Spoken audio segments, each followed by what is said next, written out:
ladies and gentlemen. I would like to thank the Women Political Leaders Network for organizing this summit. I extend my appreciation to the Kingdom of Belgium and the European Parliament for hosting this important event. 10th anniversary of the WPL is a momentous occasion to celebrate the initiative that managed to unite the most diverse and the most powerful voices of women for a common good.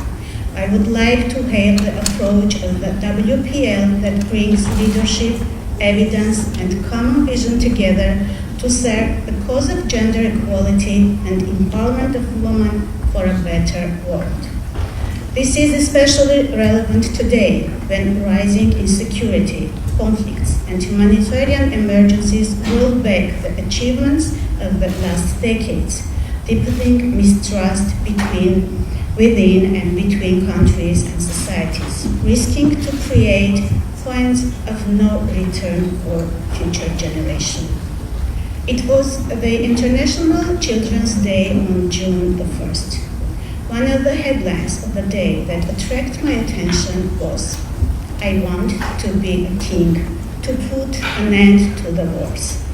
It was a reply of an Armenian boy to the question, what is his biggest wish? Another headline in international media that day was also about the war. It says, 11-year-old child died in Kiev.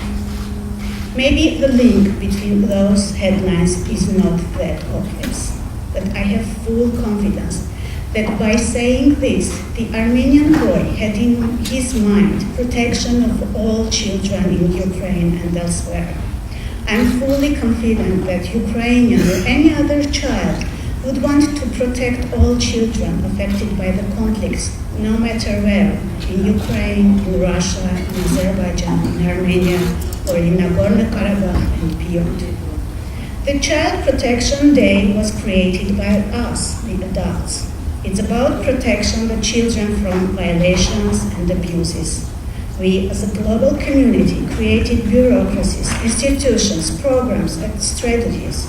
Yet there is still an urgent need to get our priorities straight, because at least 485 children died in Ukraine in just 1 year and 4 months. Another 992 were wounded.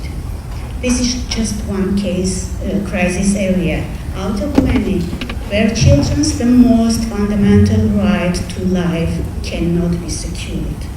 This is an individual and collective failure. Let's think over it. Maybe there is no need to be a king to break the never-ending chains of war.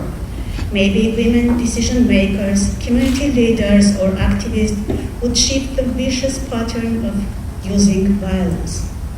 I believe this was in the thinking more than 20 years ago when the Security Council Resolution 1325 on women, peace and security was adopted.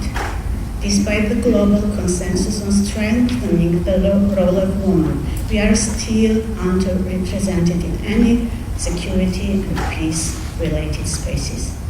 I think the women in power bear special responsibility to take more decisive steps to change this situation.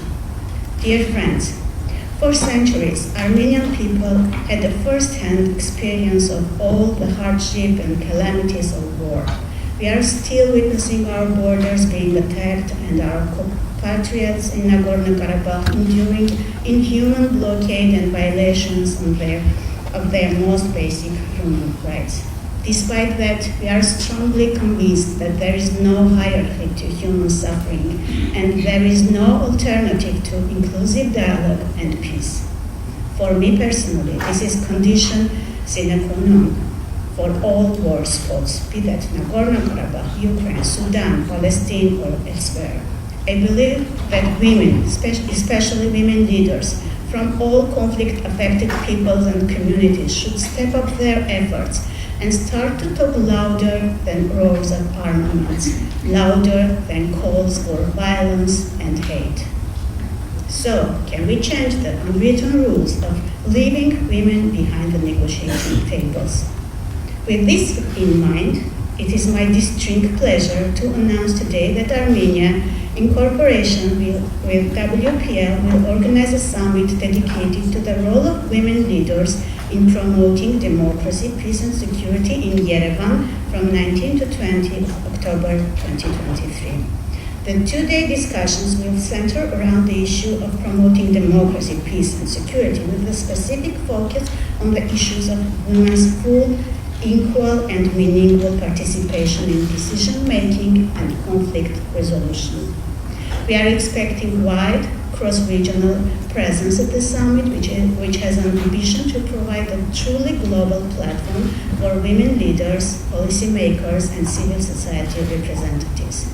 We are full of anticipation for the summit. On our part, we promise all the warmth of Armenian hospitality and the beauty of autumn in Yerevan. You have seen the glimpse of Armenia in the video clip. Let me once again thank for this important summit and congratulate the WPL for yet another contribution to a vital cause. I hope to welcome all you in Yerevan to bring your voice and action for more inclusive, just, and safe world. Thank you.